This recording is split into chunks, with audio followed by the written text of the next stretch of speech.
talk specifically about America and Iran, okay? So America will have three major advantages in this war, okay? These three advantages are of course, technology, propaganda, and money, wealth.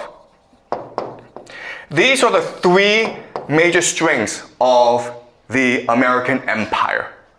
Right? Technology is just what you see every day, right? The satellites that are able to precision target these airplanes that are the greatest war machines in the world. Okay, so America is home to the greatest scientists, the most advanced weaponry. Okay, that's just technology.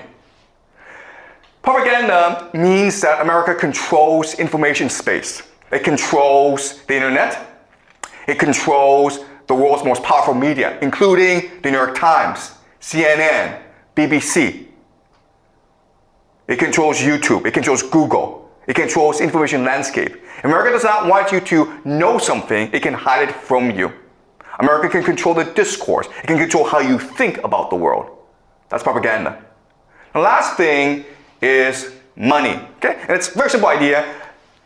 The United States controls the US dollar, which is the reserve currency of the world. And the United States can print as much US dollars as it needs in order to win this war. It has an infinite money printer.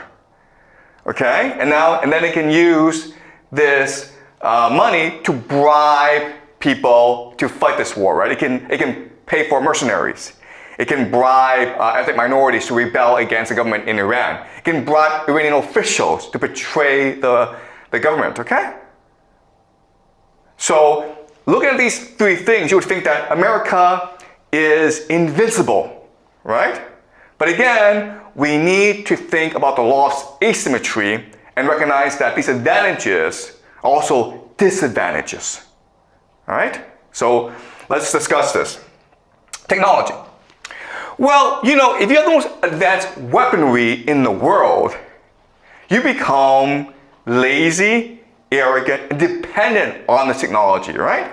So the classic example, of course, is our school, where you have access to ChatGPT, right? And like, you become smarter because you have access to ChatGPT? No, you become dumber because you become lazy, right?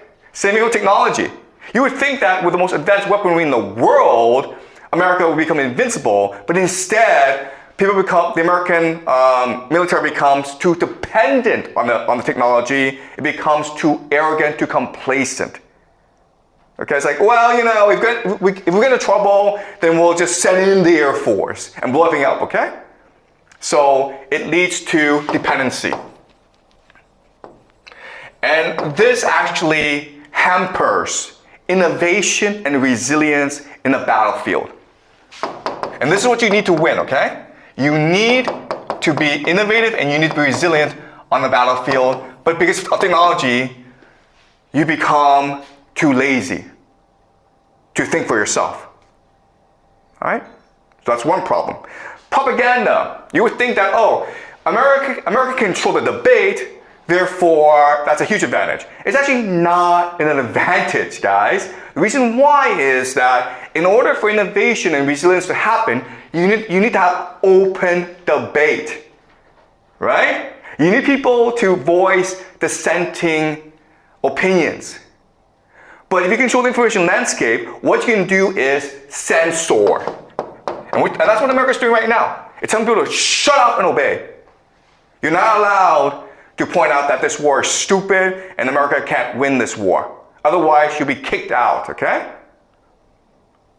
So this means that there's really a lack of rigorous debate within the American government, within the American military, within the American elite, which of course will lead to hubris. It will lead to bad decision making. No one will point this out because they're too afraid of pissing off the president and his people. So they'll shut up, and America will keep on making the same mistakes over and over again, okay?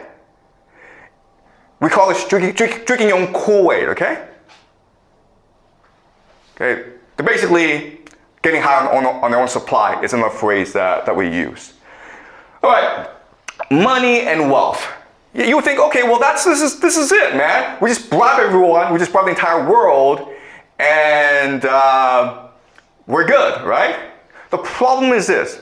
The problem is that if you bribe people, they're not gonna fight for you, right? Because all they want is your money. So you bribe them, but they'll probably take your money and run away. Okay? Or they'll figure out how to get more money out of you by cheating you. So right now, the Americans are going to fund these militias and ethnic minorities and opposition groups against Iran, okay? Guess what, guys? These guys are hustlers, right? They're not fighting because they want more freedom. They're fighting because they want to rip off the US government. And so this money issue can be a problem in the long term because the people you're bribing, you can't even trust.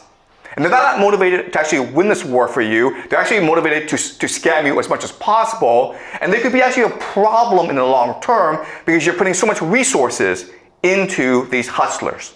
Okay? All right. So what this means is that